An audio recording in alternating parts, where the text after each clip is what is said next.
नमस्कार। चलिए आज एक बहुत ही दिलचस्प सफर पर निकलते हैं। एक ऐसी शक्ति की कहानी को समझते हैं जिसने सही मायनों में हम इंसानों का इतिहास ही बदल कर रख दिया। जी हाँ, हम बात कर रहे हैं बिजली की। जरा सोचिए, एक ऐसी दुनिया की कल्पना कीजिए जहां रात होते ही घना अंधेरा छा जाता था और उस अंधेरे में बस कुछ टिमटिमाते दियों की हल्की सी रोशनी ही होती थी। हमारी कहानी की शुरुआत बस इसी माहौल से होती है, जहां एक बहुत बड़ा रहस्य छुपा हुआ था।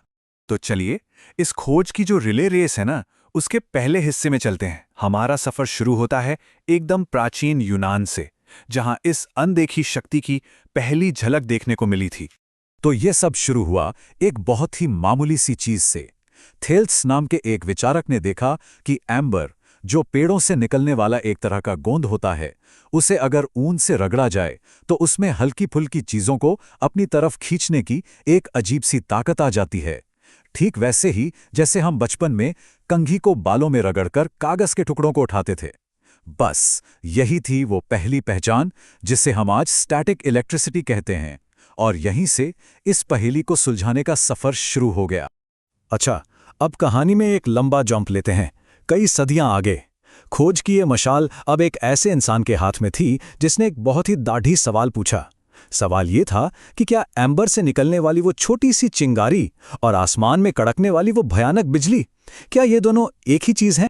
और इस सवाल का जवाब पाने के लिए बेंजामिन फ्रैंकलिन ने जो किया वो सच में बहुत खतरनाक था, पर ऐतिहासिक भी। उन्होंने अपनी जान जोखिम डालकर यह साबित कर दिया कि आसमान की वो बिजली भी वही ताकत है जिसे हम समझ सकते हैं। ये वो पल था जब इंसान ने आसमानी बिजली के राज से पर्दा उठा दिया था।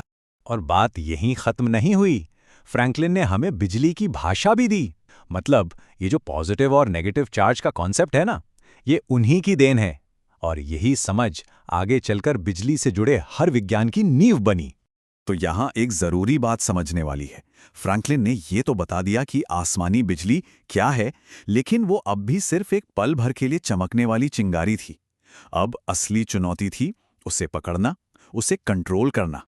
आपको पता है, अगली बड़ी खोज एक साइंटिफिक बहस से निकली। गाल्वानी नाम के एक वैज्ञानिक ने देखा कि मरे हुए मेंढक की टांगें फड़क रही थीं। इससे एक सवाल खड़ा हो गया, क्या जानवरों के अंदर बिजली होती है या फिर ये कहीं और से आ रही थी? तो अपनी बात को सही साबित करने के लिए एलेसैंड्रो वोल्टा ने एक कमाल की चीज बनाई। उन्होंने तांबे और जिंक की प्लेट्स के बीच नमक वाले पानी में भीगा कपड़ा रखा और बस इसी लेयर को दोहराते गए। और नतीजा एक चमत्कार, बिजली का एक लगातार बिना रुके बहने वाला फ्लो, यानी कि एक करंट। और दोस्तों, यही थी दुनिया की पहली बैटरी। सोचिए, इस एक आविष्कार ने बिजली को एक पल की चिंगारी से एक कंट्रोल की जा सकने वाली ताकत की नदी बना दिया। तो अब हमारे पास बिजली का एक लगातार बहने वाला सोर्स तो था, पर ये बैटरियां बहुत महंगी पड़ती थी। दुनिया को बड़े पैमाने पर और सस्ते में बिजली बनाने का कोई तरीका चाहिए था। ये साल इतिहास में एक बहुत ही बड़ा मोड़ लेकर आया। एक ऐसी खोज हुई जिसने हमारी दुनिया को हमेशा हमेशा के लिए बदल दिया। और इस मोड़ के हीरो थे माइकल फैराडे। उन्होंने इस रिले रेस का, कह सकते हैं, सबसे जरूरी हिस्सा पूरा किया। उन्होंने वो ताला खोल दिया जिससे बड़े पैमाने पर बिजली बनाई जा सकती थी। फैराडे की खोज का जो आइडिया था ना, वो सुनने में बहुत सिंपल पर था बहुत पावरफुल। उन्होंने पता लगाया कि अगर तांबे के तार की कुंडली के पास एक चुंबक को घुमाया जाए तो बस बिजली पैदा हो जाती है। और यही सिद्धांत आज दुनिया के हर पावर प्लांट, हर जनरेटर की बुनियाद है। ठीक है, तो फैराडे ने हमें सिखा दिया कि ढेर सारी बिजली कैसे बनानी है, लेकिन सवाल ये था कि उसे हमारे घरों तक कैसे पहुंचाया जाए। तो चलिए अब इस दौड़ के आखिरी पड़ाव पर चलते हैं और देखते हैं कि ये कहानी कैसे पूरी होती है। और यहां सीन में एंट्री होती है दो बड़े नामों की। थॉमस एडिसन ने हमें दिया एक प्रैक्टिकल, लंबे समय तक चलने वाला लाइट बल्ब, और निकोला टेस्ला ने वो तरीका दिया जिससे बिजली को मीलों दूर तक आसानी से भेजा जा सके, जिसे हम एसी करंट कहते हैं। इन दोनों के बीच की जो कंपटीशन थी ना, उसने असल में पूरी दुनिया में बिजली के फैलने की रफ्तार को और भी तेज कर दिया। और फिर ये कहानी भारत भी पहुंची 1879 में कैलकाटा में, जब पहली बार एक बल्ब जला।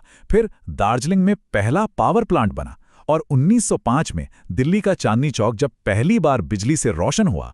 धीरे धीरे बिजली हमारे देश को भी बदलने लगी। तो कुल मिलाके हम ये देखते हैं कि बिजली का आविष्कार किसी एक इंसान ने एक दिन में नहीं किया। ये असल में खोज थी, एक बहुत लंबी यात्रा जो एम्बर के एक छोटे से टुकड़े से शुरू हुई और आज हमारे घरों में लगे स्विच तक आ पहुंची है। ये कहानी है इंसानी जिज्ञासा की और उसकी जीत की। हर बार जब हम कोई स्विच ऑन करते हैं तो हम असल में उन सभी वैज्ञानिकों की सदियों की मेहनत को जी रहे होते हैं। तो सवाल ये उठता है कि इस कमाल की कहानी का अगला चैप्टर क्या होगा? भविष्य में हम इस ताकत का इस्तेमाल और कैसे करेंगे?